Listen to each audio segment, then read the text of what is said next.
Ser podcast.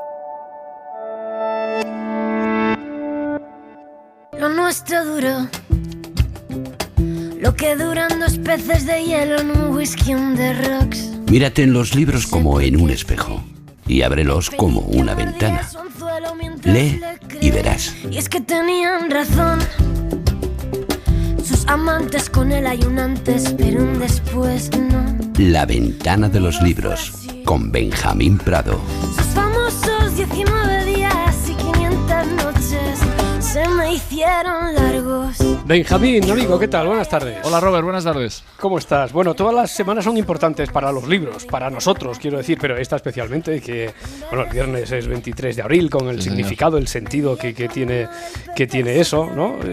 Y veo por ahí mucha actividad, no para volver a la normalidad aquella que recordamos, pero hay mucha actividad. Bueno, lo que pasa es que tengo que decirte que en este sector no se quiere volver a la normalidad, porque como resulta que lo que ha pasado con el coronavirus es que las librerías han multiplicado sus ventas, las editoriales han cubierto sus presupuestos y está todo el mundo encantado porque ha subido el índice de lectura y la venta de libros, pues en esto no queremos volver a la antigua normalidad, queremos quedarnos así o ir mejorando desde aquí. Así que bueno, eso es, que alguien tiene que ganar en donde pierden todos, ¿no? Cuando volvamos a la normalidad a la que queremos volver todos, igual ya se ha hecho ese camino y es para mejorar todavía, ¿no? Sí, pero fíjate, acuérdate que yo he insistido siempre mucho en esto. Por favor, no os olvidéis cuando todo esto pase, que está a punto de pasar, cuando todo esto pase, no os olvidéis de lo que confortaba un libro, de lo que acompañaba, de lo que os salvó. No os olvidéis, porque luego a veces cuando nos deja de tronar, dejamos de acordarnos de Santa Bárbara. En esta hora de los libros también nos acompaña, como cada semana, Javier Sagarna, director de Escuela de Escritores. Javier, ¿qué tal? Buenas tardes. Hola, ¿qué tal, Roberto? ¿Cómo ha ido la semana? Más de 800 relatos también, sí, ¿no? Para el concurso de esta semana. 828 relatos, que la verdad pues, no está nada mal, está en la media habitual nuestra. Ya nos hemos acostumbrado, pero la verdad pasa un poco lo mismo que decíamos, ¿no? Javi con 799 no se levanta de la cama. Bueno, entra en depresión, sí. Pero sí, 700 era una marca estupenda, nos parecía el año pasado. Este año ya por menos de 800 no compramos, ¿no? Pues mira, en franca mejoría, igual que el sector del libro. ¿También? Exactamente. Y bueno, una frasecita además que tenía toda la gracia y que abría muchísimo el campo, como te quiero, Pilar, te quiero, ¿no? Han sacado desde luego oro puro de esa frase, yo lo que he visto por ahí de los relatos, vamos, de los 3 que escucharemos en esta hora y saludaremos a sus finalistas, me parecen estupendos como siempre. Bueno, a ver, nuestra invitada de esta tarde ha escrito una de aquellas novelas que Benjamín poco a poco se ha ido haciendo grande. ¿Sí? Uno se pregunta ¿cómo? Bueno, pues el secreto es el de siempre, de lector a lector, ¿no? Esa es la mejor forma de... el principal recomendador de libros es muy probable, no sé si te pasa a ti, que además de lo que dice Benjamín Prado de la radio, pues un amigo, un conocido, un familiar, esa fórmula sigue funcionando y es infalible, ¿verdad, Benjamín? Bueno, yo creo que es la fórmula que yo intento imitar. Yo no quiero parecer una persona que hace críticas de libros, sino alguien que hace eso que hacemos los lectores, las lectoras, es decir, oye, leí una cosa que me ha encantado, no te lo pierdas porque es que te lo vas a pasar bomba. Creo que es justo lo que ha pasado en este caso. Sí, hombre, desde luego. Un lector fascinado con lo que acaba de leer, yo creo que es el recomendador más fiable. Mira, este mismo mediodía, cuando avanzaban los contenidos de La Ventana, a Àngels Barceló, como sé que le había gustado Feria, de Anaïr y Simón, a la que tuvimos aquí hace un par de semanas, le digo, bueno, pues el de esta tarde te tiene que encantar. Por cierto, que podríamos decir que ya pertenecen a una misma generación, ¿no? Andrea Abreu, a la que vamos a saludar, Anaïr y Simón. ¿Se te ocurre ponerle algún nombre a esta generación de jovencísimas y talentosísimas escritoras, Benjamín? Pues no sé si... Dime el tuyo. No, a mí, bueno, es que es un poco el de la generación de que escribo que parece que nos sale facilito, pero que escribo que puede parecer que me sale a borbotones. Sí. Sería un nombre un poquito largo, pero sería el nombre de la Pero generación. Es cierto que yo sobre todo creo que es tiene mucho que ver esto con la libertad de la gente joven para no atenerse a normas, a leyes, a cánones, y hacer un poco lo que les sale del cuerpo, que a veces coincide que es que está muy bien, y si saben escribir también como la protagonista de hoy, Andrea Abreu, pues entonces fenómeno, viva el cuerpo. Pues sí, la suya es una historia sin filtros que habla de la infancia, sin aquella pátina con la que a veces la envolvemos. Las protagonistas son dos niñas salvajes, nada de peyorativo en este término, asilvestradas durante un verano que parece como todos, con ganas de feria, con ganas de ir a la playa, pero... Y de volver a sitios, ¿no? Porque eso sí que son volvedores y volvedoras, ¿no? Regresan a sus pueblos, regresan a la naturaleza, regresan a otros tiempos. Eso sí que es un filtro que está funcionando muy bien. Incluso en una de las recomendaciones que haré luego verás que se mantiene. Vale, pues después vamos a las recomendaciones que por lo que he visto parece que todas tienen algo en común con la infancia. Sí. Igual que el título de Panza de Burro de Andrea Abreu, con el que vamos a disfrutar ahora un rato más, por ejemplo, porque es una historia que suena así. Doña Carmen lo olvidaba todo menos pelar las papas. Eso sí sabía. Las pelaba en círculo, las ponía de canto y con un cuchillo con el cabo de madera les sacaba la cáscara como un collar enorme. Doña Carmen hacía papas fritas con huevos para merendar y Sora le llevaba las papas y los huevos de la venta de la abuela y ella guardaba un poquito para la merienda de Isora. Y si yo iba, pues también me daba. Pero a mí Doña Carmen no me quería tanto como quería Isora. Eso ya yo lo sabía. Isora sabía hablar con las viejas. Yo me limitaba a escuchar lo que se decían. ¿Ustedes quieren un fisquito café, mis niñas? ¿A mí no me dejan beber café?, le respondí. Yo sí, un fisquito, dijo Isora. Un fisquito nada más. Ella siempre un fisquito nada más. Lo probaba todo. Una vez comió comida de perro de la que había en la venta para saber lo que se sentía. Ella lo probaba todo. Y después, si era necesario, lo vomitaba. Yo tenía miedo de que mis padres me olieran el café en la boca y me arrestaran. Pero Isora nunca tenía miedo. No tenía miedo aunque la abuela la amenazara con meterle un leñazo. Ella pensaba que la vida solo era una vez y que había que probar un fisquito siempre que se pudiese. ¿Y un fisquito de anís, mi niña? Un fisquito nada más, un fisquito nada más, un fisquito nada más, decía. Andrea Abreu, ¿qué tal? Buenas tardes. Hola, buenas tardes, ¿qué tal? ¿Cómo están ustedes? ¿Qué tal? Muy bien. ¿Cómo te sonaba esto? ¿Cómo te sonaba lo que tú has escrito? Pues precioso, me encantó escucharlo, la verdad. Siempre que escucho algo que yo misma escribí me siento como si lo hubiera escrito una persona completamente diferente. Oye, que de fisquito a fisquito, Panza de Burro se ha hecho enorme, ¿no? Sí, yo creo que tiene mucho que ver con una cosa que ustedes comentaban antes de que, sí, por supuesto los libros tienen detrás una especie de estrategia de marketing, o por lo menos lo intentamos, pero en este caso pienso que ha sido más el boca a boca que otra cosa y estoy muy agradecida con esas personas que han contribuido a que el libro llegue lejos. Me han dicho que acaban de mandar a la imprenta la 13ª edición, que lleva ya 35.000 ejemplares. ¿Tú te tienes que pellizcar? ¿Te imaginabas algo así, Andrea? Fíjate que yo estoy tan en el aire que nunca sé por qué edición va el libro, porque cada poco tiempo se renueva y ya no sé cuántos ejemplares se vendieron, pero sí. De hecho, en el día a día intento como repetirme típicas frases de autoayuda delante del espejo de acabas de publicar un libro que ha vendido tantas copias, se va a traducir a tantos idiomas, porque parece que lo tengo encerrado como en un cajón de la mente y no lo integro en mi vida cotidiana. Oye, eso de que se vaya a traducir a tantos idiomas, al francés, al inglés, al italiano, se lo vas a poner crudo, a los traductores, a ver cómo van. Con el slang, ¿no? Con el slang. Sí, con el shit, con el bitch. A ver cómo un traductor entiende que shit es otra cosa a lo que significa en su idioma. Eso... Creo que lo tienen difícil, pero hay algo que me gusta de este proceso, que es el hecho de que se ven necesitados y necesitadas de escribirme correos electrónicos y entrar en contacto conmigo para pedirme ayuda, porque hay muchas palabras que ni siquiera están registradas en ningún sitio, ¿no? A ti, Benjamín, me decías que esa ruptura con las normas es algo de lo que te ha atrapado, porque además se puede hacer de muchas formas y hacerlo como lo ha hecho Andrea y su editora es una manera de hacerlo de manera muy, muy inteligente, ¿verdad? Con humor, con ironía. Sí. Con mucha gracia y con mucho valor, como decía antes, para no atenerse a algunas traumas que tenemos escritores de otras edades que piensan, ay, es que a ver si pongo esto igual van a pensar. Bueno, me parece que escribe con una libertad maravillosa, lo mismo que pensaba de la novela de Ana Iris, de la que hablamos la semana pasada. ¿Eso lo tenías premeditado, Andrea, o fue surgiendo? Fíjate que me encanta la idea esta del trauma, porque creo que a pesar de que haya escrito la novela de esa manera en la que la escribí, y también tengo el trauma de tener que atenerme a las costumbres básicas de la escritura, que son básicamente pues atender a las normas ortográficas comunes, ¿no?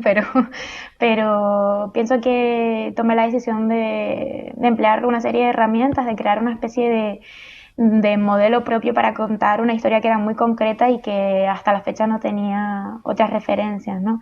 Creo que si fue posible que yo escribiera de esa manera fue precisamente porque intenté seguir la estela de autoras como, por ejemplo, Rita Indiana, del otro lado del Atlántico, que me han enseñado que puedo experimentar con las formas. Es estupenda más, Rita Indiana, a mí me encantan sus novelas. Sí. A mí también.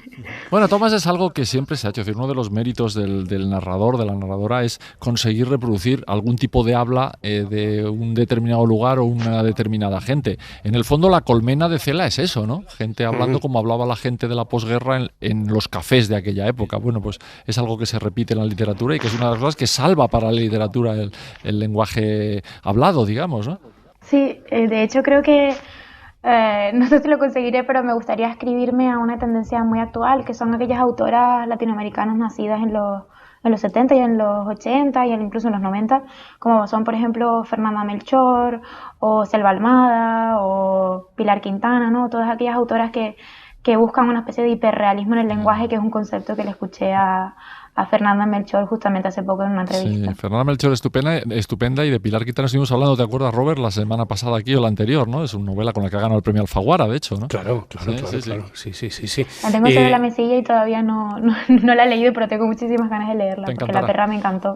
Tenemos muchas cosas pendientes. Sí, bueno, a ver, de tu novela, hombre, no deja de ser una mirada hacia la infancia, pero es una mirada que rompe los tópicos también, ¿no? Los clichés, sobre todo esa especie de mitificación. No sé, la idea que siempre, bueno, no siempre, pero es una tendencia que hay, que cuando uno vuelve a la infancia tiene como la obsesión por dulcificarlo todo, y aquí no. Yo tenía claro que quería contar una historia de infancia, pero siempre he sabido muy firmemente que no quería idealizarla, porque es lo que decías, ¿no? Cuando uno mira hacia atrás siempre tiende a la melancolía, y a veces la melancolía, como le escuché hace poco a Carlos Manuel Álvarez, que es uno de los seleccionados para Granta también, el cubano, la melancolía a veces es muy reaccionaria también, ¿no? Entonces yo dije, bueno, pues me apetece contar la infancia y me apetece contar esta historia de amistad entre dos niñas, pero me apetece contarla de una manera en la que yo misma sienta vergüenza de lo que estoy contando, ¿no? Porque yo creo que sí, algo interesante de la literatura es la honestidad de la literatura, y si era honesta en la forma en la que lo estaba contando, en esa especie de hiperrealismo en el lenguaje, también tenía que hacerlo con la historia, y para eso muchas veces, ya te digo, sentía yo misma vergüenza de lo que estaba escribiendo. Pero... A ver, cuéntame eso de cómo has ido venciendo el tabú del pudor o la vergüenza, como dices tú. Pues a base de escribirlo, básicamente. Es cierto que cuando luego las cosas que escribo salen publicadas, empiezo a sentir esa culpa y esa voz interna que te va diciendo por qué habrás escrito aquello, por qué habrás hecho lo otro.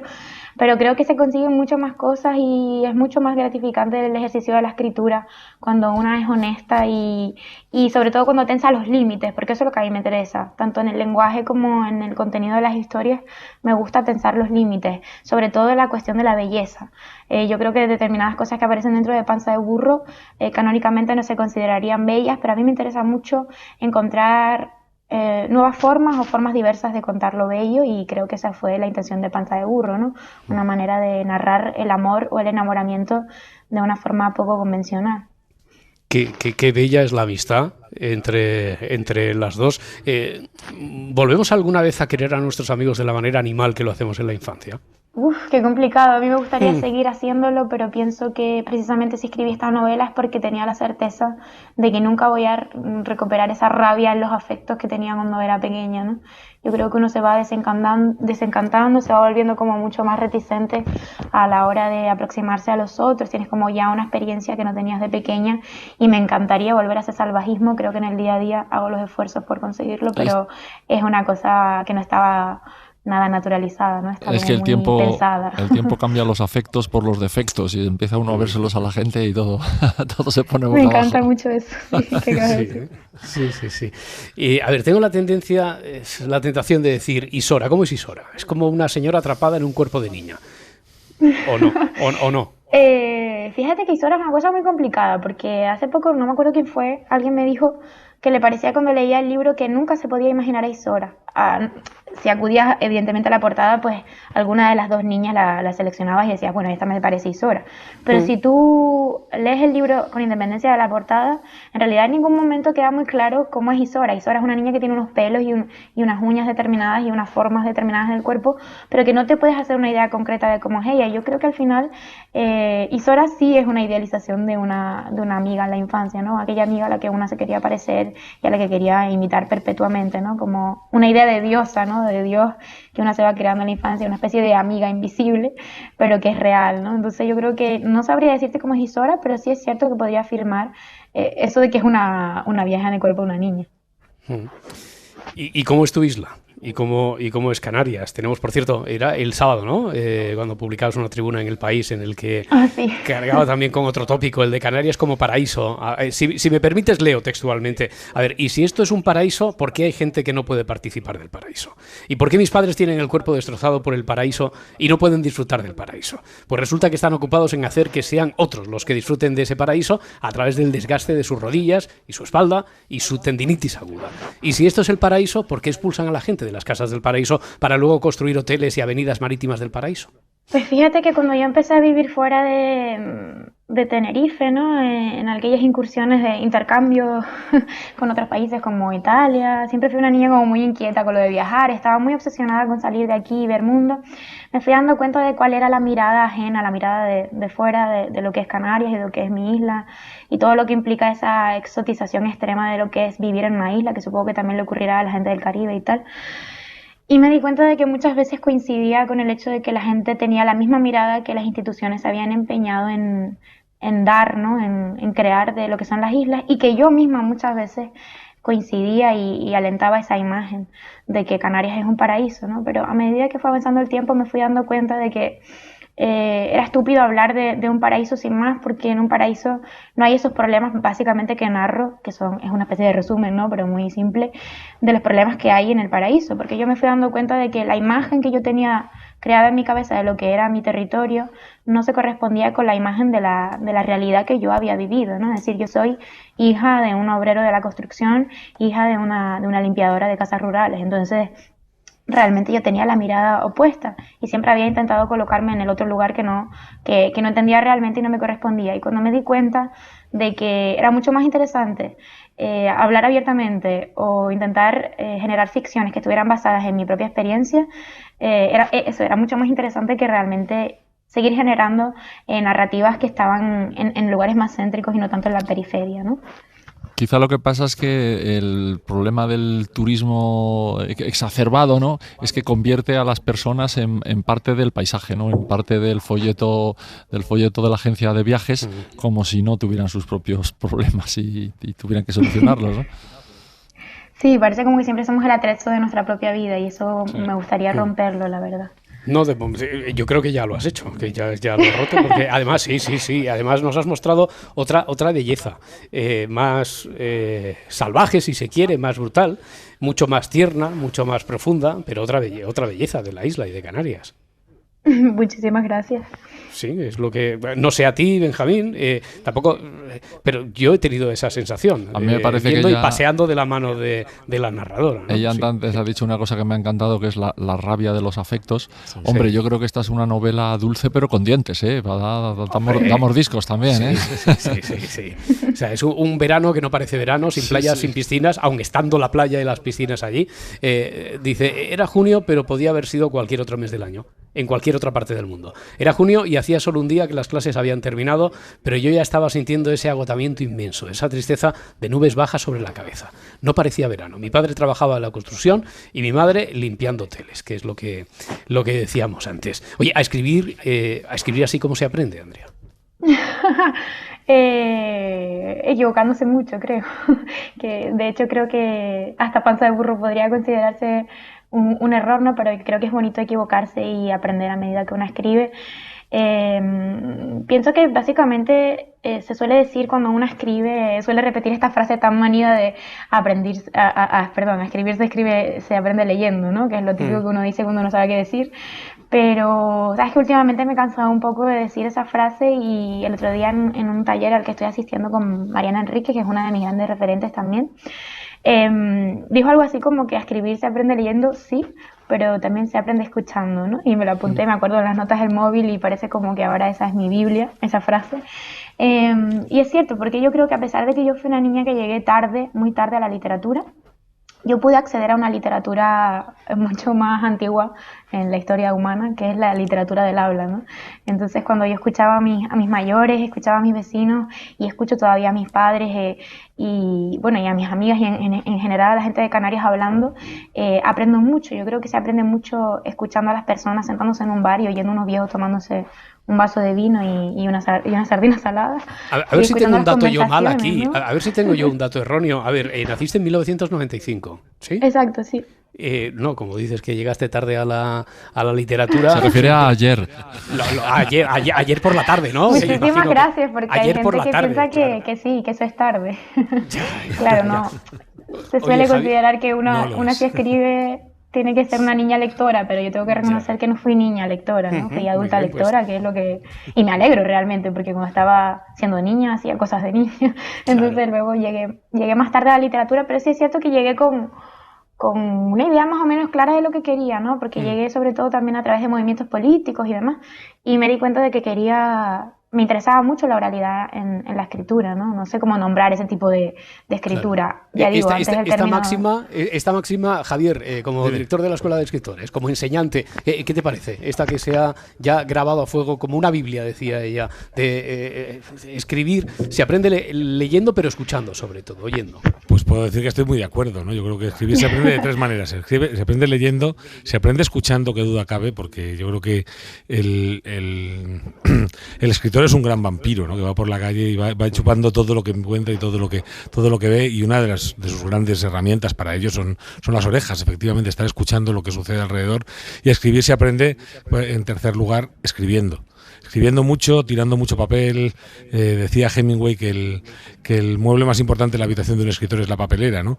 Y yo creo que tenía muchísima razón, ¿no? Y estoy seguro también que Andrea igual nos puede decir si ha tirado también mucho papel, ¿no?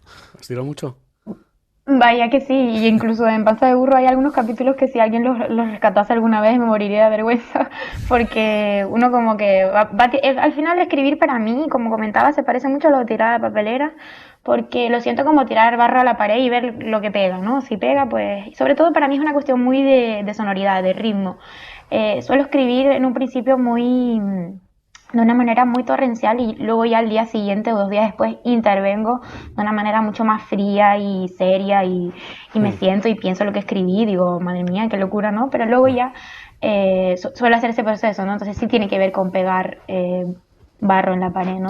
Intervienes sin que parezca que hayas intervenido, ¿eh? Que eso también es otro... O sea que al final escribir Espero es que no sea malo eso. No, todo lo contrario. Escribir es el baloncesto al revés, ¿no? Lo que puntúas es lo que no encestas en la papelera.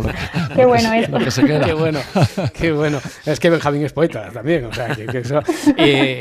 Andrea, ¿te puedes quedar? Porque invitamos a quien viene aquí a presentarnos el libro a que se quede a pasar el trago de votar, de tener que decantarse por uno de los relatos del concurso de Relatos en Cadena de la Escuela de Escritores. ¿Te puedes quedar un ratito más con nosotros? Sí, claro que sí. Relatos en Cadena. Una historia en 100 palabras para un premio de 6.000 euros.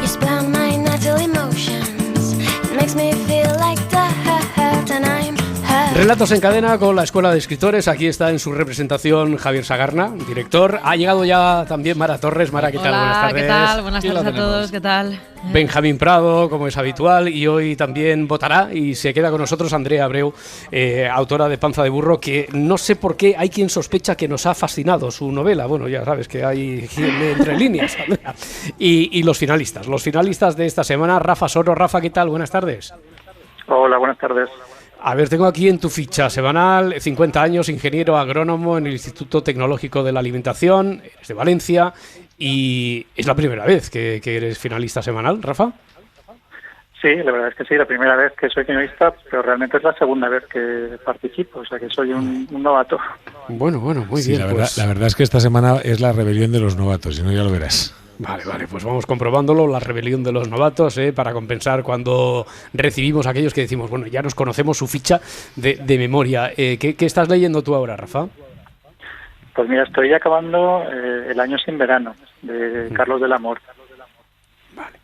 Mira, me quedo con casi lo último antes de irnos a la desconexión y a la publicidad, lo que nos decía Andrea Abreu, que ella llegó a la literatura tarde. ¿Y tú desde cuándo escribes, Rafa?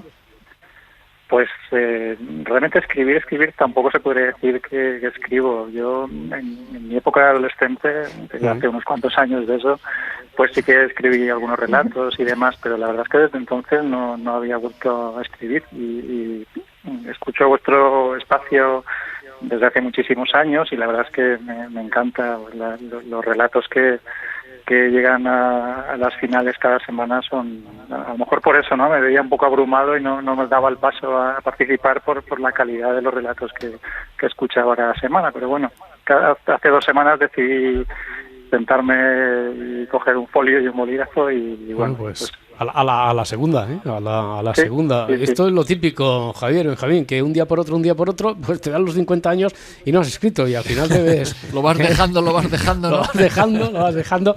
Bueno, oye, pues bienvenido, y ahora escuchamos enseguida tu relato finalista. María Nieto. María, ¿qué tal? Buenas tardes. Muy buenas tardes. 42 años, periodista, freelance, directora de comunicación de tu empresa. ¿A qué te dedicas exactamente, María? ¿Qué haces? Pues la verdad es que lo que más hacemos es comunicación cultural y llevamos comunicación por más pymes. Lo que más hago es escribir notas de prensa y atender medios en eventos. Es lo que más hago. Oye, tú también, entonces me decía Javier, revolución de los novatos. ¿Tú también novata? Novata del todo. Primera vez que me presento y primera vez finalista. Pero bueno, pues oye, ¿y tú por qué fue esta la primera vez? ¿Porque te atrajo la frase esta de Rankel, te quiero Pilar, te quiero? ¿Porque tuviste un huequito? ¿Por qué? Porque tenía una deuda pendiente. Sí, Estoy yo dentro de la ventana desde siempre y tengo una amiga que es el mejor equipo de fans del mundo, que lleva muchos años diciendo, te tienes que presentar. Y la semana pasada, yo creo que ya para no oírla, dije, venga, me voy a presentar esta semana y nada, gracias, Ushia, que si no fuese por ti no estaba aquí. Muy bien. Oye, me has dicho que tienes familia en las islas, en Canarias. ¿Conoces, has leído Panza de Burro? He leído Panza de Burro, me ha gustado muchísimo, me parece un libro increíble y es verdad que tiene ese lenguaje que si no conoces la forma de hablar de las islas se puede hacer un poco más complejo, pero es increíble lo bien que lo refleja, es apasionante como escribe. Otra crítica durísima, Andrea, otra crítica durísima. Ha hecho una nota de prensa espectacular. Me duele en el alma. Madre mía. Se están pasando. Qué tarde te estamos dando, hija, lo siento. Sí. Gustavo Romero. Gustavo, ¿qué tal? Buenas tardes. Buenas tardes. 40 años de Madrid, ingeniero de telecomunicaciones, y tú, la primera, la segunda, la tercera, ¿cuándo, con qué oportunidad has llegado a la final semanal, Gustavo? Pues he escrito más de 60 veces, empecé hace más de 2 años. Ah, bueno, esto es la segunda vez más que... normal. Vale. Bueno, ¿y tú qué estás leyendo? Yo estoy con el Enigma de la habitación 622 de Joel Dicker. ¿Qué te está pareciendo? Bueno, no está mal. Ya había leído alguna cosa suya, me había gustado. Bueno, apenas lo he empezado. Vale. O sea, que no crees como Borges que decae un poco al principio, ¿no? Oye, pues esto en broma es lo que he oído en más de una ocasión, y alguno de los participantes aquí de este último de Joel Dicker, que han quedado algo decepcionados en relación a otras cosas que habían leído. Pero bueno, oye, si no has hecho más que arrancar, esperemos que no decaiga al principio. Escuchados a los finalistas, vamos a escuchar sus relatos. El primero decía Rafa Soro, firma que lleva por título Amor Eterno. Yo no soy exactamente como tú imaginas. Te quiero, Pilar, te quiero. No había duda. El vaso se había desplazado con determinación, recorriendo las letras del tablero para alumbrar la romántica declaración. El rostro de mi amiga Concha mudó de la alegría provocada por las 2 primeras palabras al estupor e indignación conforme el vaso seguía su trayectoria reveladora. A la misma velocidad yo empequeñecía. Hacía apenas un mes que Concha había perdido a su marido y yo a mi amor. 20 años de romance clandestino veían la luz en la penumbra de aquella habitación. Y te quiero decir que a veces me imagino... Tenemos un auténtico espectro indiscreto, ¿no? La verdad es que está muy bien armado porque tiene montado todo el armazón de un relato de miedo, ¿no? Con su hija, con sus dos mujeres invocando al espectro. Y lo que sucede no es exactamente de miedo, pero a lo mejor da casi más miedo todavía, ¿no? Que de repente toda aquella mentira tan cuidadosamente guardada durante tanto tiempo y que había preservado de alguna manera, ¿no? Ciertas relaciones, de repente se rompe y da la sensación de que a partir de aquí se van a romper muchísimas cosas. María Nieto también llega a la final con un relato que empieza por Te quiero, Pilar, te quiero. Evidentemente su título es A quien no entiendo es a él. Quiero bailar, quiero sentir el cielo. Te quiero, Pilar, te quiero, pero no puedo decírtelo. Así que me trago mi declaración con un sorbo de cerveza mientras te escucho dolerte de que él no te quiera. Hablas de sus manos y yo solo puedo mirar las tuyas deslizarse sobre el botellín frío. Elogias su voz y yo tengo que contenerme para no derretirme con el tintineo de tu timbre cantarín. ¿Me estás escuchando, tía? Doy otro trago a la cerveza para deshacer el nudo en mi garganta. Claro que le quieres, si te entiendo, y con el siguiente sorbo me trago él, si a quien no entiendo es a él.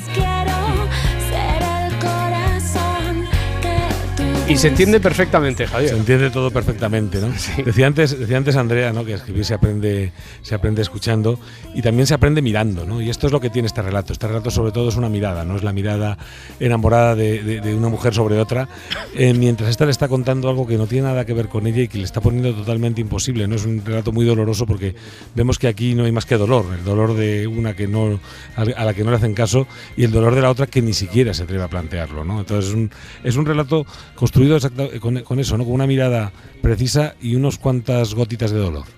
Nos falta el tercero, es Encantado de conocerte, firma Gustavo Romero.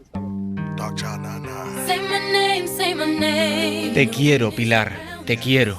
Me despierto de golpe, sudando y solo. Si yo no conozco ninguna Pilar, sé que ya no puedo volver a dormirme, así que me incorporo e intento recomponer las piezas cada vez más difusas de este sueño que juraría no es la primera vez que me desvela. De repente caigo en que aún no sé el nombre de la vecina nueva, a pesar de que me cruzo con ella todos los días. También hay luz en su ventana. Salgo al descansillo, llamo a su puerta y cuando abre, preguntamos a la vez: ¿cómo te llamas?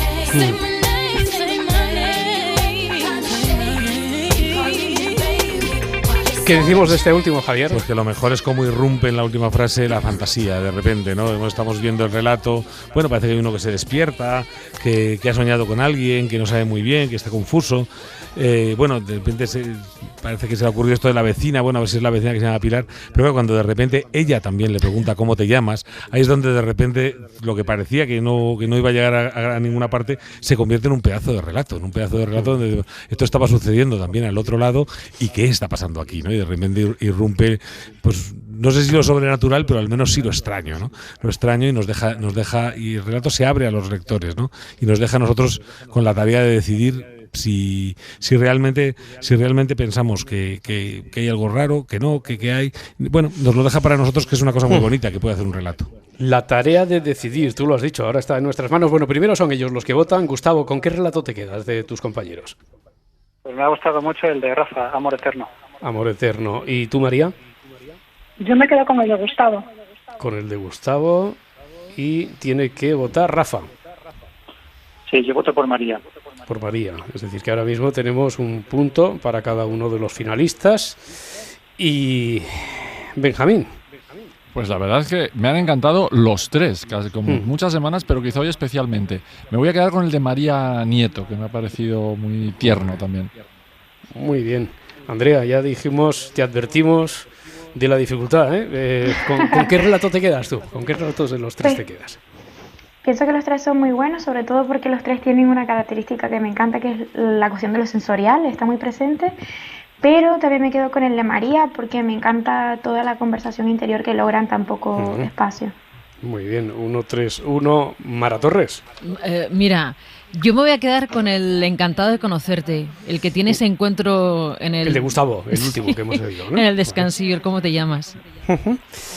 Javier Sagarna, pónmelo fácil, ¿eh? A ver, bueno, no. Te lo voy a poner tan fácil que te va a tocar desempatar, porque yo voy no a me digas. Gustavo también. No, ¿sí? ¿Por el de Gustavo?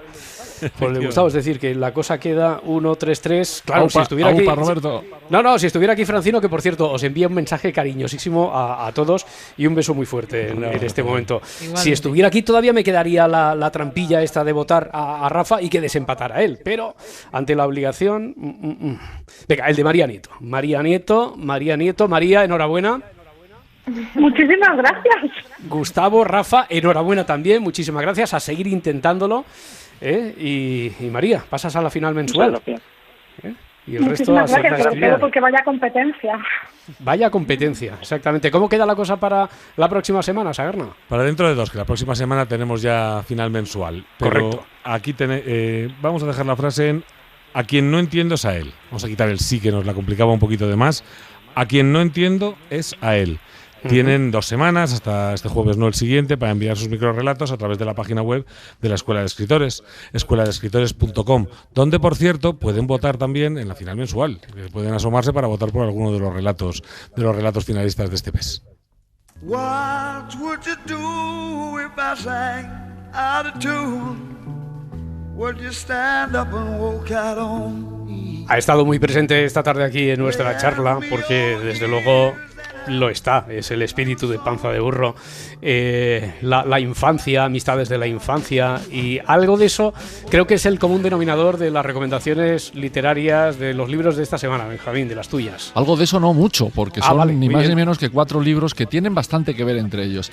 El primero es Los Ingratos, de Pedro Simón, lo ha publicado Editorial Espasa, es el premio Primavera de este año, y cuenta el regreso o la vida en un pueblo de España, de la España vaciada, pero no vista desde ahora, sino vista desde entonces. Es decir, la España que empieza a vaciarse, los pueblos de los que se empieza a ir la gente, donde no encuentran futuro, donde no encuentran perspectivas, donde se aburren, donde se sienten viviendo en un lugar menor, hasta que llega un día una cuidadora a la casa del niño que cuenta la historia, y todo parece cambiar. Hay una historia tremenda, esas historias que se contaban en los pueblos de antes. Por cierto, Pedro Simón retrata de manera estupenda pues las bebidas, los coches, las marcas de las cosas de aquellos momentos, años 70, y hay un momento en el que se cuenta una historia de esas tremendas de los pueblos, la de una mujer que tiene un hijo que le cuesta muchísimo tenerlo, que se queda viuda y que lo mata por accidente, por quererlo mucho, lo mete en su cama, es un bebé, y se ve que se da la vuelta por la noche, lo asfixia, y es una historia de estas tremendas que corría de casa en casa, de puerta en puerta,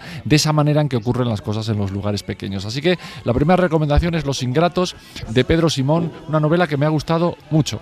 ¿Esta no fue premio Primavera? Premio Primavera, sí, lo he dicho antes. Vale, premio Primavera de sí. este año. Vale, y bueno, bien. después hay 3 libros de tres clásicos, ¿no? Que los 3 tienen mucho que ver con la infancia y los 3 tienen mucho que ver con la Guerra Mundial. Estoy hablando del premio Nobel Leclésio, estoy hablando del escritor griego Califátides, ¿no? Y estoy hablando del escritor alemán Walter Benjamin. La Guerra Mundial empezó en el año 39, Califátides nació en el año 1938, uno antes, Leclésio en un año después, en 1940. Leclésio cuenta en Canción de Infancia la historia de un niño bretón, él sabrá mucha gente, porque como tuvo el premio Nobel se hizo muy conocido, pues que se crió en África, tuvo allí, para él fue el lugar de la aventura y demás, pero cuenta muchas cosas de lo que significaba pertenecer a Bretaña, también una región de Francia con ansias independentistas, en fin, lo que opina de todo esto, la vida en aquellos momentos, la guerra entendida como casi un juego para los niños y demás, algo que le pasaba mucho a los escritores españoles de la generación del 50 también. Así que Canción de Infancia de Leclésio, premio Nobel en la editorial Lumen. Lo pasado no es un sueño, de Teodor Califátides, algo parecido en Grecia, en una Grecia que pasa de los problemas de la guerra mundial, de la invasión, de los jóvenes muertos en el frente, a una sucesión de dictaduras que hacen cosas como aquella en la que arranca la novela autobiográfica de Teodor Califátides, que es cuando van a buscar a su padre a casa para matarlo. El padre huye, pero otros no huyen, otros de su familia tampoco. No voy a contar quiénes para quienes lean el libro, pues, que tiene que ver con los secretos de la novela. Una novela impresionante, la ha publicado la editorial Galaxia Gutenberg. Lo pasado no es un sueño, de Teodor Califátides. Infancia berlinesa, Walter Benjamin, esta la ha publicado la editorial Periférica.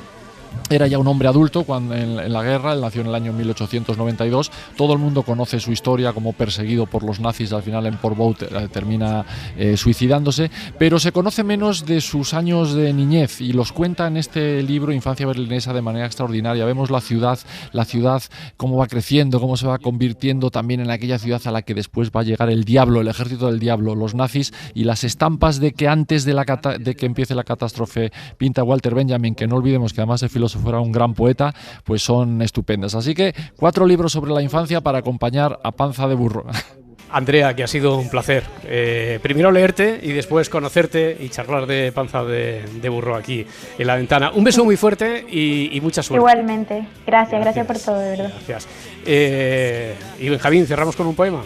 Bueno, con otro jovencísimo poeta para seguir en esta línea. Cris Puello ha publicado un libro que se llama Hombres a los que besé en la editorial Destino, y tiene gracia porque además de hacer algunos poemas en verso libre, muy actuales, muy con el lenguaje de la gente joven de hoy, se ha puesto a hacer décimas en el libro, que es un arte que dominan muy bien los cubanos y los gaditanos, por cierto, ¿no? Hasta en eso se parecen. Y mira qué décima también hecha es esta que he seleccionado. When the morning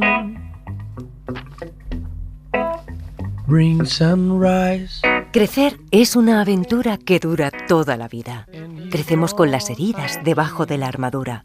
Crecer es pagar facturas de una casa entre cartones. Crecemos con adicciones y también con los consejos. Crecer es hacerse viejo comprendiendo las canciones. You can't sleep during the day. La Ventana en Ser Podcast.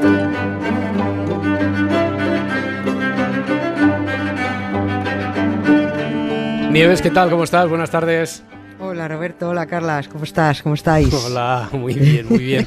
Oye, hoy tenemos una historia de miedo, de brujas, aunque a ver, dicho así, igual alguien va a interpretar otra cosa, porque no son ellas las que más terror provocaron en aquel momento, ni mucho menos, ¿verdad?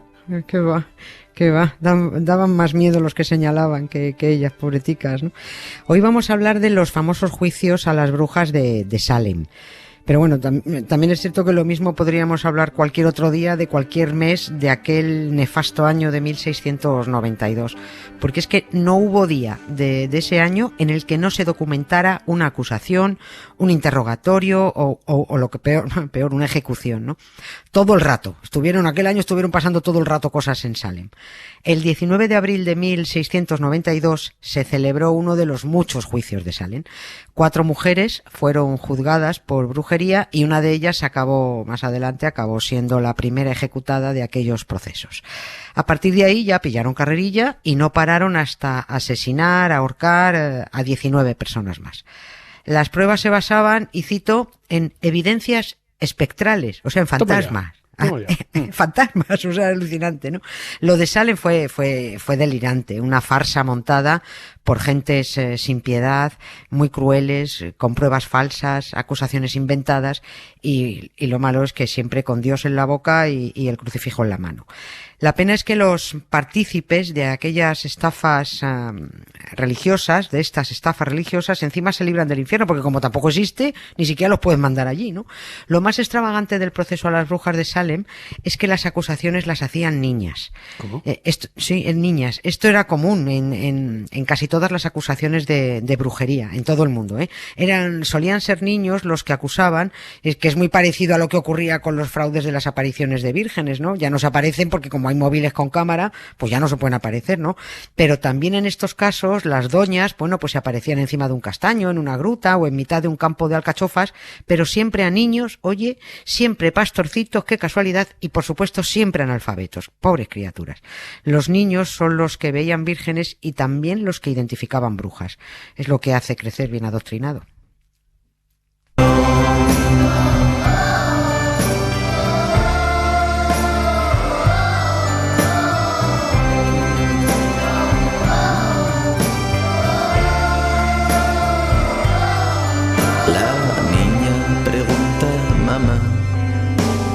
¿Qué es lo que comen las brujas? Ella le responderá, seria pero con dulzura, leche, galletas, y a ti leche, galletas y a ti, corazón mío, a ti y a ti. Anoche vi que una hambrienta se aproxima aquí, creo que viene a por ti, que lo que comen son leche, galletas y a ti, corazón. Bueno, ¿dónde estuvo el punto de partida de toda esta locura de Salem, Nieves? ¿Cómo se lió la troca? Es increíble esto, sí. Pues tenemos que irnos unos 70 años atrás para entender por qué se les fue la cabeza y cómo se les fue con el proceso de las brujas de Salem. Tenemos que remitirnos a un viaje en barco que siempre aparece adornado con mucha épica, con mucha heroicidad, pero bueno, vista la maldad que viajaba en el maldito Mayflower, pues más valdría que se hubiera hundido con todos los fundamentalistas cristianos dentro. Muerto el perro, se hubiera acabado la rabia. Eran puritanos británicos, las gentes que llegaron a América enfermas de intolerancia, ¿no? Que han acabado blanqueados por la historia gracias pues a la chorrada esa de Acción de Gracias y los pavos, y gracias a Pocahontas, que también tiene mucho que ver con ellos, ¿no? Y mientras nos distraen con estas mandangas, pues consiguen que se hable menos de los que viajaban en aquel barco, que eran sencillamente unos asesinos en potencia y sus cómplices, dispuestos a imponer el cristianismo a palos, ¿no? Y a esas gentes nos las han colado con el bonito eufemismo de los peregrinos del Mayflower. Esa aventura arrancó en 1620 del puerto inglés de Plymouth, en Inglaterra, y eran con los 102 colonos famosos camino de América, ¿no? Y llegaron a lo que hoy es el estado de Massachusetts. Para situarnos, bueno, pues miramos de frente el mapa de Estados Unidos, arriba del todo a la derecha, cerquita del mar, pues allí está el estado, ¿no? Bueno, pues allí se instalaron, allí empezaron a organizarse, empezaron a procrear mucho, procrearon a lo loco, criaron y adoctrinaron también mucho, creced y multiplicaos, pues venga, vamos a tener muchas criaturas, ¿no? Y bueno, adoctrinaron a muchos fundamentalistas que como única guía moral crecieron teniendo la Biblia, manual de intolerancia donde los haya, por cierto. El caso es que los puritanos empezaron a extenderse como la peste y empezaron a fundar asentamientos, entre ellos Salem, la ciudad de Salem, y luego Boston. Y es en Boston, precisamente, donde los de Salem pillan la idea de las brujas. Ya, la idea de localizar y ahorcar brujas en aquella parte del mundo, entonces no es original de Salem. No. Es de Boston, no es de Salem. Es donde, en Salem es donde más se les fue la pinza. Pero el señalar a brujas se daba en muchas aldeas desde que llegaron los puritanos, porque, hombre, el miedo es lo mejor para mantener amarrado a alguien, a cualquier religión, ¿no? A cualquier secta. Y ahorcar o quemar brujas aterrorizaba a la población para que no se atrevieran a separarse de la fe. Son muy diabólicas las tácticas religiosas, la verdad. Y lo que ocurrió en Boston, que es donde pilla la idea, fue el famoso incidente de las niñas Goodwin. Esto fue alucinante. Las niñas Goodwin eran 4 hermanas, y en la casa donde vivían estas niñas, pues trabajaba una sirvienta irlandesa, una lavandera, Ann Glover se llamaba, que un día, bueno, pues esta mujer regañó a la mayor de las niñas, bueno, pues porque debía hacer una trastada o algo, ¿no? Y al día siguiente de la bronca, la niña, en venganza, mosqueada porque le había regañado una criada, empezó una pantomima de ataques diciendo que la irlandesa, pues que la había hechizado. A las 3 hermanas pequeñas les hizo gracia el juego de su hermana mayor, y también ellas empezaron a fingir, bueno, pues episodios histéricos. Luego, los que se dedicaron a escribir sobre los ataques que supuestamente sufrían las niñas, pues le echaron más literatura. Que si las niñas se enroscaban como serpientes, que si se tragaban la lengua, que si se les dislocaban las mandíbulas, en fin, chorradas. La familia Godwin eran, para entendernos, los Cayetanos de Boston, ¿no? Pues nadie puso en duda, por supuesto, ni las acusaciones, ni que la sirvienta era una bruja, claro. Y así fue como la pobre lavandera fue ahorcada sin haber hecho otra cosa en su vida que lavar, planchar y fregar. Este tipo de procesos a supuestas hechiceras era la propaganda que utilizaban los curas puritanos. Bueno, a ellos los llaman reverendos o pastores, pero son los mismos perros con distinto collar. Bueno, pues esta propaganda la utilizaban para atraer clientela. Los procesos a brujas levantaban mucha polvareda y animaban mucho el fervor religioso. Es decir, los creyentes se ponían como motos y toda la masa histérica fortalecía la farsa y ayudaba a mantener el negocio cristiano. Ay, qué bonito es volar a las 11 de la noche, a las 11 de la noche,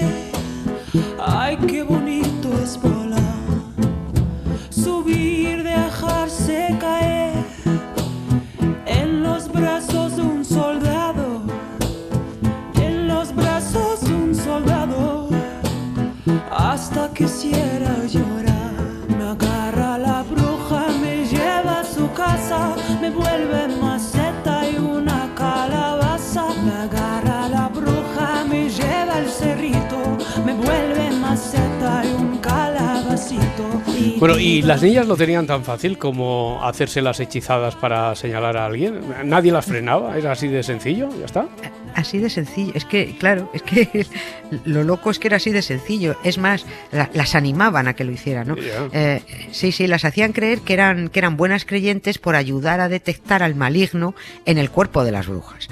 Bueno, lástima que también sea un invento lo de Herodes, ¿no? Pero este hombre debería haberse dado una vuelta por Boston y Salem y haber hecho el niñicidio ese que no hizo cuando se lo endosaron, pues lo debería haber hecho allí, ¿no? Pero fíjate qué casualidad que poco después del suceso de las niñas Godwin en Boston, llega a Salem un reverendo procedente de allí, de Boston. Y casualmente, mira, comienzan las acusaciones por parte de las niñas a mujeres y hombres de Salem. Primero fueron 2 crías, otra casualidad, la hija y la sobrina de ese nuevo reverendo. Oye, y nadie comprobaba nada. La pregunta es que nadie sospechó que el reverendo se había traído la idea de Boston. Bueno, algunos se lo lían, pero estaban todos abducidos por la secta y lo que decía el reverendo de Salem, pues nunca mejor dicho, iba a misa. El reverendo se llamaba Samuel Parris y era un espabilado, era un listo, ¿no? Había comprobado que el proceso de Boston había despertado muchísimo fervor entre los creyentes y decidió importar la idea a Salem.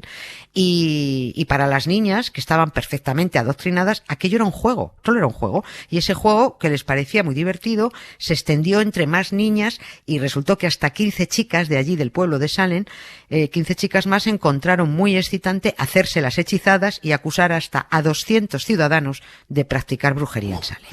Pero, ¿tenían alguna técnica especial para organizar el teatrillo? Por ejemplo, a ver, ¿cómo elegían a las teatrillo, víctimas? Sí. Un teatrillo, ¿no? ¿Cómo elegían a las víctimas, sí. Nieves? La técnica se la iban copiando una a la otra. Veían cómo lo hacía una y ya está, ¿no? Acusar es muy fácil. O sea, primero, por supuesto, ponías el ojo en alguien, pues que te cayera mal, que esa era la historia, ¿no? Y decías, pues te vas a enterar, ¿no? Las jovencitas, bien por su cuenta, bien por indicación de los mayores, por supuesto, simulaban unas convulsiones, unas cuantas convulsiones, se retorcían, temblores, ojos en blanco, ¿no? Espuma por la boca si hacía falta, yo qué sé. Si encima coincidía que el acusado faltaba de vez en cuando a misa, por lo que fuera, pues yo qué sé, pues ya está, listo, blanco y en botella, pues la condena estaba asegurada. Muchos acababan confesando porque las torturas eran terribles que se aplicaban. Y encima, el que se resistía a admitir ser hechicero también acababa condenado porque se suponía que la fuerza de su resistencia aguantaba también las torturas gracias al diablo. Esa resistencia provenía del diablo, ¿no? O sea, que es que no había por dónde escaparse. Estabas pillado, hicieras lo que hicieras. Así fue como aquel 19 de abril se celebró el primero de los muchos juicios de Salem, ¿no? Y además del farsante del reverendo y su línea de negocio importada de Boston, con el tribunal se dio otra casualidad. Porque resulta que 3 de los 7 jueces que hicieron los procesos de Salem procedían de Boston y estaban relacionados también con el caso Godwin, ¿no? Muchas familias de Salem quedaron marcadas para los restos, ¿no? Hasta el extremo de que en el año 2001 la gobernadora del estado de Massachusetts tuvo que proclamar oficialmente la inocencia de todos los procesados en 1692. El único consuelo que quedaría, como te decía antes, es que los jueces que los condenaron y los acusadores con el reverendo a la cabeza, pues todos muy religiosos, a los que no se les caía ni Dios ni la Biblia de la boca, pues anduvieran por el infierno, ¿no? Pero en fin, lo que hemos dicho, lamentablemente también el infierno es un bulo. Pero ya sabes, lo dijo Shakespeare, hereje no es el que muere en la hoguera, hereje es el que la enciende. Hereje es el que la enciende, sí señora. Un beso, muchas gracias. Hasta mañana, Roberto, un beso luego. Fuerte. Lo que queda del día. Con Isaías Lafuente. Isaías, a ver, ¿cómo encaramos esto? Pues vamos a ver, hoy lunes, Roberto, se ha hablado mucho de un par de cosas que saltaron ayer domingo a última hora de la noche. A las 11:30 en Carrusel Deportivo, Dani Garrido nos contaba lo de la Superliga Europea. Guerra absoluta en el fútbol. Está a punto de estallar. El poder establecido se tambalea. Los clubes ricos desafían a UEFA y FIFA y a punto de el alumbramiento de la Superliga. El proyecto de la Superliga es rupturista. Dicen no a la nueva Champions. En esa Superliga al menos hay 12 fijos y la idea es que sea de 20. Y hoy lunes ha habido muchas opiniones, bueno, han llegado las opiniones incluso hasta los primeros ministros o a los portavoces de la Unión Europea. Nosotros en La Ventana hemos tenido la opinión siempre cualificada de Matías Vallés, que se preguntaba ¿quién está detrás y qué es lo que se pretende. Europa, que ha fracasado en la gestión de la pandemia, comparado con otras regiones del mundo, que tampoco ha estado muy afortunada en la vacunación, ahora es noticia, pues albricias, ¿no?, como Unidad Europea, con esta Superliga, aunque tampoco ahí se pone de acuerdo Europa, porque Francia y Alemania dicen que no. Yo creo que la pregunta clave es, primero, ¿quién está al frente? Y estando Florentino Pérez al frente, al menos nos lo hemos de tomar en serio. Y segundo, ¿cuál es la esencia de esta Superliga? La esencia es muy clara y yo creo que muy dura para la mayor parte de los españoles, entre quienes me encuentro, y es que si Messi se va a jugar a Mallorca, donde estoy yo, a Málaga, a Granada, a Galicia, tal, pierde dinero. Es decir, esto no es negocio. Entonces, lo que han hecho estos 12 equipos de momento ha sido convertir esto en un negocio. Esto en un negocio ha sido una de las comidillas del día. Bueno, ha llegado incluso a las noticias del Mundo Today. Florentino Pérez confirma que en la Superliga se jugará con un superpelotazo. El Getafe y el Alcorcón proponen la creación de una infraliga patrocinada por Caja Rural. Ángel Gabilondo se presenta como la única alternativa de izquierdas para la gente de derechas. La Ayuso sensata, rezan los carteles de la campaña. Pues sí, ha sido otra de las cosas que nos ha traído el fin de semana. Ha comenzado, aunque parezca mentira, la campaña electoral en Madrid. Bueno, es que ha comenzado oficialmente la campaña electoral en Madrid. Se ve que lo de antes no era campaña electoral en Madrid, era solo lo normal. Y en Madrid, piensa Tony Martínez, hay algunos que no han acabado de entender que unas elecciones no siempre las gana necesariamente el más listo. Pero sucede que las elecciones no son un concurso de talento. Las elecciones no las gana el más inteligente. En la política hay emociones, intereses, hay convicciones. A veces nos empeñamos en ver la política como algo racional y por eso hay mucha gente diciendo ¿cómo es posible que gane tal? Isabel Díaz Ayuso en una demostración gramatical. El nivel adquisitivo de la ciudad es compleja en muchas ocasiones. No le he entendido. Porque es una ciudad y es una comunidad donde se paga mucho, donde el precio de las viviendas lo es. ¿Lo es qué? En todo caso, esto es divertido para hacer un programa de radio, pero si la izquierda piensa que puede ganar las elecciones denunciando que Ayuso no sabe concordar género y verbos, la verdad es que la izquierda tiene un planteamiento algo extraño, porque Ayuso lo que pretende es que todas sus frases, sea de lo que hable, acaben con cerveza o bares. Porque en Madrid, después de un día trabajando, un día sufriendo, nos podemos ir a una terraza a tomarnos una cerveza y vernos con los nuestros, a la madrileña. Pues claro que sí. Digamos, esto sería la política de vivienda, el plan de política de vivienda. En Madrid la vivienda es muy cara, pero te puedes tomar una cerveza. Pero aunque sea incoherente, ¿qué es lo que sucede? Ayuso se lleva la conversación todo el rato a bares y terrazas. Todavía no se sabe a dónde quiere llevar la conversación la izquierda. Pedro Sánchez es Pedro Sánchez. Y yo, Ángel Gabilondo, soy Ángel Gabilondo. Un vaso es un vaso y un plato es un plato.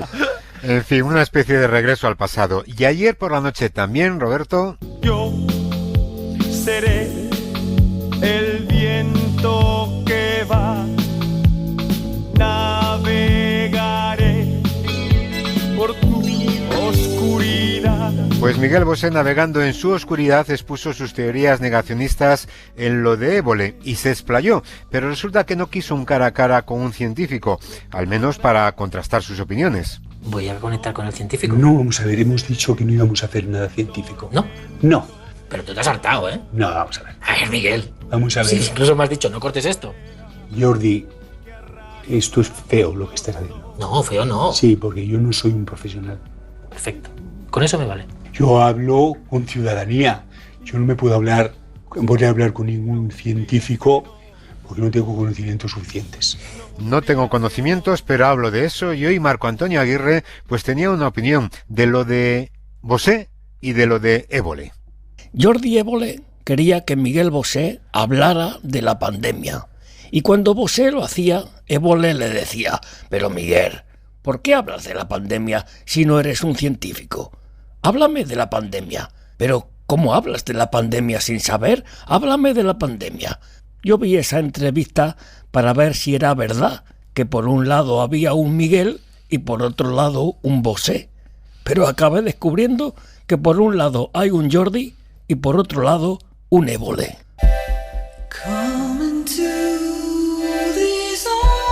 Bueno, Bueno, y para combatir las falsas noticias, para negar a los negacionistas, necesitamos hoy y siempre educación. Hoy hemos hablado en La Ventana con César Bona, nominado al premio que escoge al mejor profesor del mundo en el año 2015 y que ha publicado un libro titulado Humanizar la educación, que significaría pues recobrar lo que nos hace más humanos. Una invitación a recobrar lo que nos hace más humanos. Hemos visto en estos meses que a miles de personas les ha salvado la solidaridad. Hemos visto también que había gente que mostraba justo lo contrario, gran insolidaridad. Hay la curiosidad, que es algo inherente al ser humano, es algo que tenemos que fomentar. Está la idiosincrasia de cada uno de nosotros unida al hecho de que somos seres sociales. Están los valores, pero no valores que cada uno de nosotros se pueda apropiar, sino valores universales, ¿no? Que deberían ser la base de la educación. Que cuando salgan de las escuelas salgan con más preguntas que se hagan ellos mismos que con las que entraron, ¿no? Y que siempre tengan curiosidad por todo lo que les rodea. Y para recuperar lo más humano en la educación, las leyes no siempre aciertan. Sin embargo, los profesores están deseando, pero claro, necesitan tiempo, entre otras cosas, para escuchar a sus alumnos. Que están deseando realmente que tener una escuela así, están deseando tener mucho más tiempo para escuchar a los niños, están deseando mucho más tiempo para reflexionar e invitar a reflexionar, y no se puede. Es tal peso el que hay con los contenidos, que van desde bachillerato hasta infantil, que esa es también otra paradoja más, ¿no? Que no hay tiempo de escuchar y resulta difícil entonces educar a aquellas personas a las que no conoces precisamente porque no tienes tiempo para escuchar. Y hemos hablado con otra profesora y la hemos escuchado, profesora de la universidad en este caso, se llama Clara Grima y es una mujer sorprendida y manifestó su sorpresa hace unos días en Twitter cuando nos contaba que lleva 25 años dando clase en la universidad y acababa de abrir el mejor examen y el más precioso de todo ese tiempo y además perfecto, un examen que le presentó una alumna. La verdad es que fue un subidón y es que cuando, sobre todo en matemáticas, muchas veces los estudiantes lo que hacen es responder haciendo cuentas. Y entonces yo siempre les pido que yo no quiero que me respondan así, que yo les planteo un problema y ellos me tienen que contar la respuesta. Me tienen que contar una historia y me tienen que tener un hilo conductor y tiene que ser como si fuera una redacción, pero donde van a aparecer un montón de números y de cálculos, evidentemente. Y entonces, pues esta persona lo ha hecho muchos lo han hecho antes, pero es que esta mujer lo ha hecho perfecto. Y ya que teníamos aquí dos profesores, les hemos preguntado por la polémica, ¿qué ha sido nuestra polémica? Surgida por un mitin de la ministra Irene Montero usando el todes, el ñiñes. Una familia, si lo desea, puede llevar a su hijo, a su hija, a una terapia de conversión. Son los derechos de mis hijos, hijas e hijes, quienes os ha costado tanto ser escuchados, escuchadas, escuchades. Y claro, no solamente es que utilice el todes, sino que previamente había duplicado. Y les hemos preguntado si esto realmente ayuda a la inclusión o lo que hace es complicar todavía más la lengua. Y esta es su opinión. Bueno, si lo tiene bien escrito, para mí no hay problema. O sea, es extravagante, pero en realidad no sé si es correcto, pero que si es una necesidad que mucha gente tiene, para mí no hay problema. Yo sí veo que, claro, en el momento en el que aparece la política por todo, aquí en Aragón decimos, esto lo chanchulla todo, ¿no? Yo te diría que ¿quién soy yo para rectificar a la academia? Con dos profesores ya veteranos hemos hablado esta tarde en La Ventana y esta mañana hablaban también de educación con otro joven profesor, se llama Nicolás Vega, tiene 21 años, está todavía en prácticas, él es de León pero está dando clases de primaria en un colegio en un pueblecito de Galicia gracias a la Fundación Princesa de Girona que concede becas a 30 jóvenes profesores en prácticas para dar clases en escuelas rurales y que estén fuera de del lugar donde ellos nacen o trabajan. La manera de organización pues es en minigrupos, una enseñanza muy individualizada. Sí. Al final hay clases, hay una escuela que tiene 7 niños, pero igual hay otra que tiene 18 y no veas lo que cambia de una a otra. Hay verdaderos actos heroicos aquí dentro. Yo he visto labores de profesores que completa admiración porque llevan años trabajando con esfuerzo, porque es un trabajo duro y es un trabajo que conlleva una implicación y una vocación y creo que dentro de las escuelas rurales hay gente que está totalmente implicada y que quiere mantenerse aquí porque está encontrando su pasión. A pesar del trabajo duro, los profesores felices, los niños también felices de poder ir a la escuela en su pueblo y las familias también. no te lo puedes ni imaginar. Vuelven las familias a la hora de recogida de los niños, cada uno pues tendrá sus problemas en el día a día, su propia rutina, pero el hecho de volver, de ver a los niños, pues y quizás que están en la última hora, si hace sol, que tampoco es lo común en Galicia, pero últimamente tenemos suerte, pues están jugando en el césped, están con las flores, con las plantas, y yo les veo con una sonrisa, de esas sonrisas que ahora hemos aprendido a hacer con los ojos, y que están ilusionados por la vuelta, y a mí me llena pues de ilusión enormemente. Y vamos a ir acabando con más gente joven y con inquietudes. Hoy hemos hablado con Lucio Manuel, que ha creado un artilugio al que ha llamado Yayagram, que es un aparatito para que su abuela, que tiene 96 años, pueda comunicarse sencillamente con sus hijos y nietos. Los que han visto Las chicas del cable lo identificarán muy bien. En la parte frontal de la caja, es una caja, en la parte frontal pues tiene unas clavijas que puedes utilizarlas con un conector jack. Y con esas clavijas, pues en vez de comunicar líneas de teléfono o ahí en la radio emisoras, pues lo que hace es conectar, en este caso, a mi yaya con el resto de nietos y nietas, más nietas que nietos, porque somos 7 y solo 2 nietos.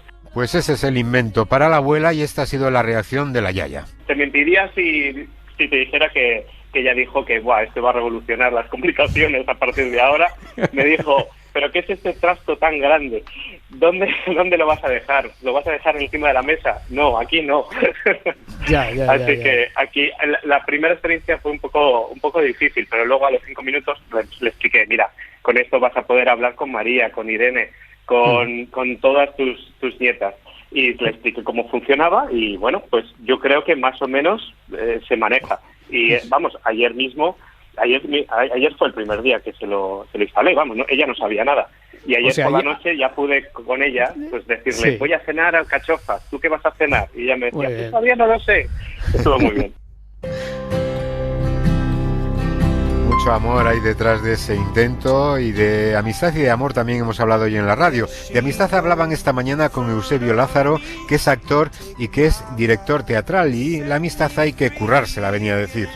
Yo creo de todas maneras que la amistad es algo excepcional, no es algo que viene dado fácilmente. Todos tenemos amigos, pero la creación de una gran amistad es una especie de arte también, es decir, es necesario algo de talento y de esfuerzo, de cuidado. Pasa un poco como en el amor, ¿no? Si el amor no se cuida, se deteriora. Así que yo creo que puede haber amistades que son verdaderas chapuzas y amistades que son verdaderas obras maravillosas. Decía un sabio árabe, la amistad es el otro tú. Puedes volcarte hacia el otro sin ningún tipo de cuidado, de prejuicio, etcétera, ¿no? Y de amistad habla también la primera novela de Andrea Abreu, se llama Panza de burro. Ella ha sido de todo, camarera, dependienta, pero ella es periodista y es escritora, y con esta novela ha conseguido un exitazo editorial que ni ella misma se cree. Fíjate que yo estoy tan en el aire que nunca sé por qué edición va el libro, porque cada poco tiempo se renueva. Pero sí, de hecho en el día a día intento como repetirme típicas frases de autoayuda delante del espejo de acabas de publicar un libro que ha vendido tantas copias, se va a traducir a tantos idiomas, porque parece que lo tengo encerrado como en un cajón de la mente y no lo integro en mi vida cotidiana. La novela es una vuelta a la infancia, pero una vuelta, nos decía, sin idealizarla. Yo tenía claro que quería contar una historia de infancia, pero siempre he sabido muy firmemente que no quería idealizarla, porque es lo que decías, ¿no? Cuando uno mira hacia atrás siempre tiende a la melancolía, y a veces la melancolía es muy reaccionaria también, ¿no? Entonces yo dije, bueno, pues me apetece contar la infancia y me apetece contar esta historia de amistad entre dos niñas, pero me apetece contarla de una manera en la que yo misma sienta vergüenza de lo que estoy contando, ¿no? Es cierto que cuando luego las cosas que escribo salen publicadas, empiezo a sentir esa culpa y esa voz interna que te va diciendo por qué habrás escrito aquello, por qué habrás hecho lo otro, pero creo que se consiguen mucho más cosas y es mucho más gratificante el ejercicio de la escritura cuando una es honesta y sobre todo cuando tensa los límites, porque eso es lo que a mí me interesa, tanto en el lenguaje como en el contenido de las historias. Me gusta tensar los límites. Y ella desde luego lo ha hecho, y lo ha hecho con una sensibilidad exquisita. Es un libro que hemos recomendado esta tarde y que no nos cansaremos de hacerlo. Ay, esa mirada de la infancia, decía ella, sí. Nunca amaremos igual a nuestros amigos que cuando éramos niños, nunca veremos igual el día en el que llega el circo a la ciudad, o sobre todo cuando se va. Isaías, muchas gracias. Aquí estaremos, gracias a ti. Y a ustedes, sean felices, buenas tardes. Suscríbete a La Ventana. Todos los episodios y contenidos adicionales en la app de Cadena SER y en nuestros canales de Apple Podcast, Spotify, iVoox, Google Podcast y YouTube. Escúchanos en directo en la SER de lunes a viernes a las 4 de la tarde. Cadena SER. La radio.